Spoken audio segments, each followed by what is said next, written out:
I'm back, guys. Back in the studio. Vacation is over. It was nice and fine. No problem. Good food, good comedy. Everything was top notch.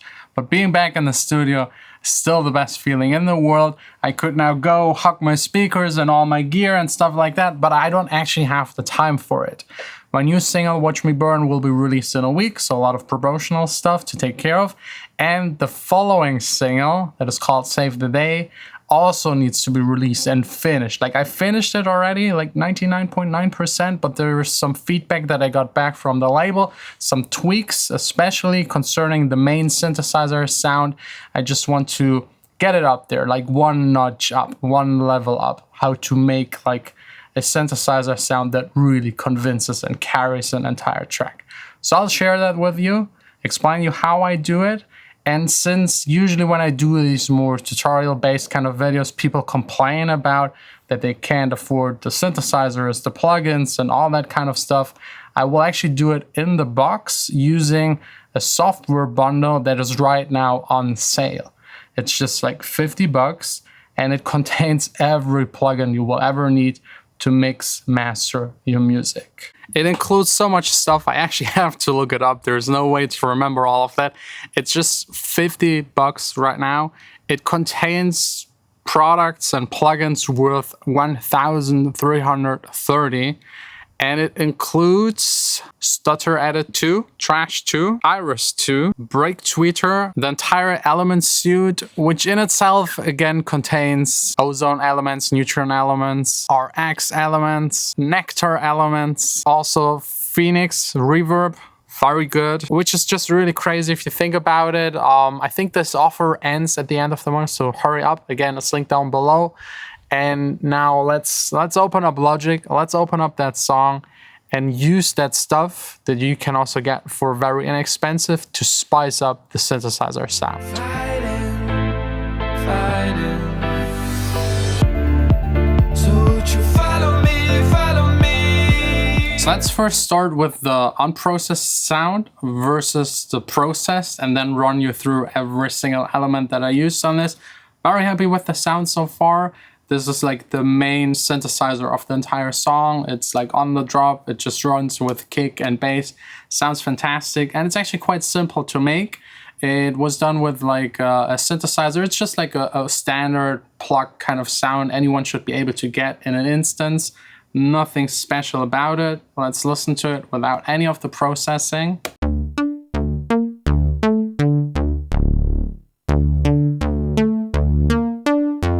Very simple. And while recording it, I just opened up the cutoff a little at some points, and at the very end of that sequence, I like turned up the modulation wheel to get some movement in there.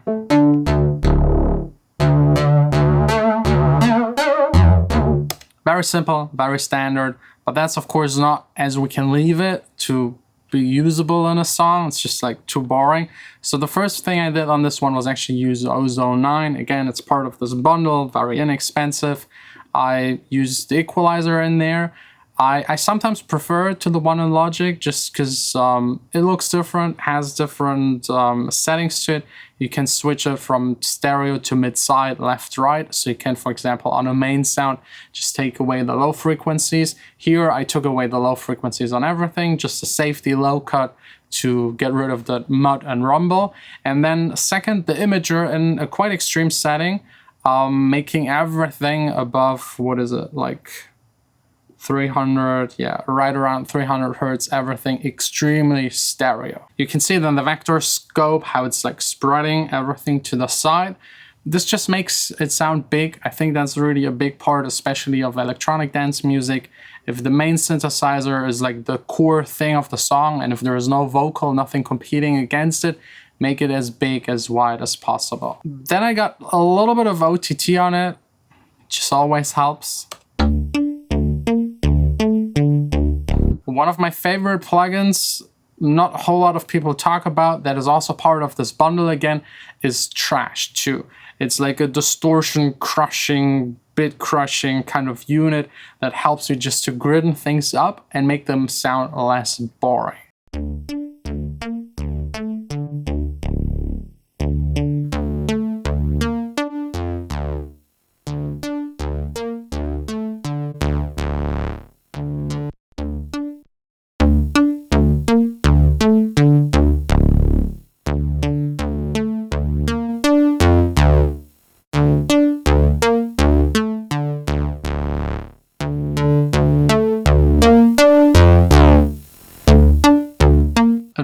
helps. You have to be careful with it, not to entirely destroy it. You have like your drive, and you can drive the pre, like the sound that gets driven into the drive. You have this little shape thing right here that shows you exactly what is happening. And what I love about it, it's multi-band. As almost all of the iZotope stuff, you can put it in a multi-band mode and split it. And this way, like for example, crush the top frequencies and mid frequencies and leave the sub frequencies unaltered, or the other way around. Maybe you want to crush the Sine sub frequencies to make them more audible on smaller speakers. That's an easy way to do it and still make it sound very organic, because it's still like applied to the entire sound. You can also like mix it with the dry and wet and do like parallel distortion, frequency selected, which is quite handy. So for example, we could now just take the top end and drive it really hard.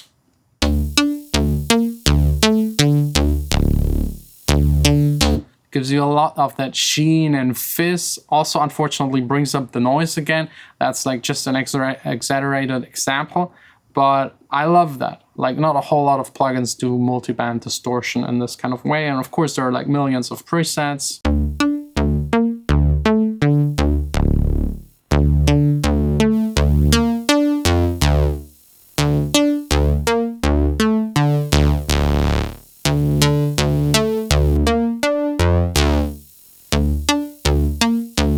Also here you have like filters, EQs that you can use. You can also take care of the dynamics. It's just like built in right in there. And I love the dry and wet. And what I love even more is that the dry wet stays where it is. Even if you switch like presets, it stays there. So you can always just listen to like 10 or 50% of that distorted sound mixed to your original sound, which is like the way I use distortion. I don't like to have it up there at 100%. That's usually too much. I like to exaggerate it and then just dial it down again. And then the rest is just sidechaining, very simple. The transient designer, I actually didn't use it. It's not that important. I was probably thinking about adding more attack, but I actually took care of more attack with the trash unit just by adding distortion and fuzz to it. And then I actually got all of my main synthesizer sounds in one group, and on bus 7 I have the reverb that is also part of that bundle.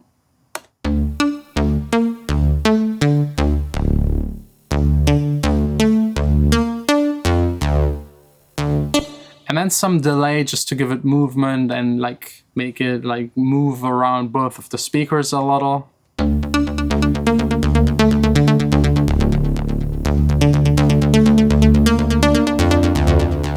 It's actually quite a lot of delay, to be honest, but it makes the sound just a little more epic. I like it. And again, it's like the main thing in that drop. Maybe let's play the entire thing.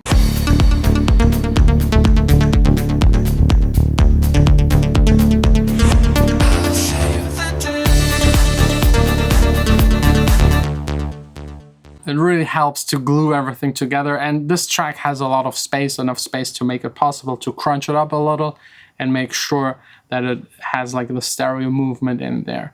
I hope this will help you a little to make your main synthesizer sounds a little more epic. It's usually really EQing. Think about stereo, wide or narrow, maybe one layer narrow and another layer wide to make it even extra bigger. Then the distortion is so crucial.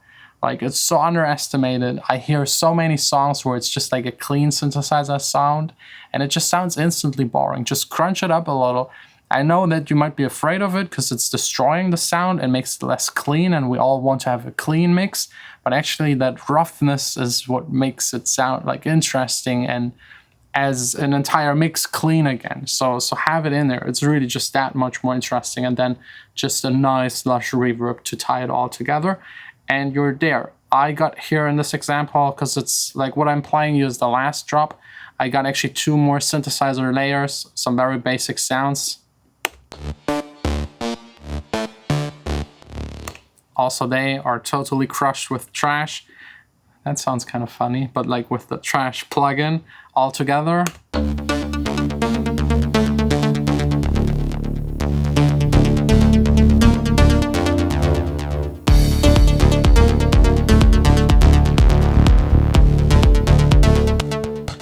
very simple. And this one, once I like tweaked some of the feedback that I got from Found Frequencies, the label of Lost Frequencies, this will be released on his label in a month or two, I don't know. But I'll let you know. Definitely stay tuned. I can't wait to release this one. I've been working on this very long. The vocals, I absolutely love them.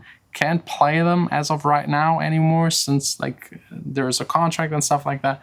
Very complicated, but I hope this will help you to just get like instantly better, fatter synthesizer sounds that sit well in your mix and actually carry the entire song. Thanks all for watching. Again, if you're interested in that bundle, it's honestly insane. Just 50 bucks for all of it. Go check it out, link down below in the description. Tomorrow, back here in the studio. Tomorrow I have a little more time. There are some things I have to take care of. Like right here is a hole. It needs to be filled with some nice gear. I haven't had any gear in a while. So tune in tomorrow. That's it. Sign out.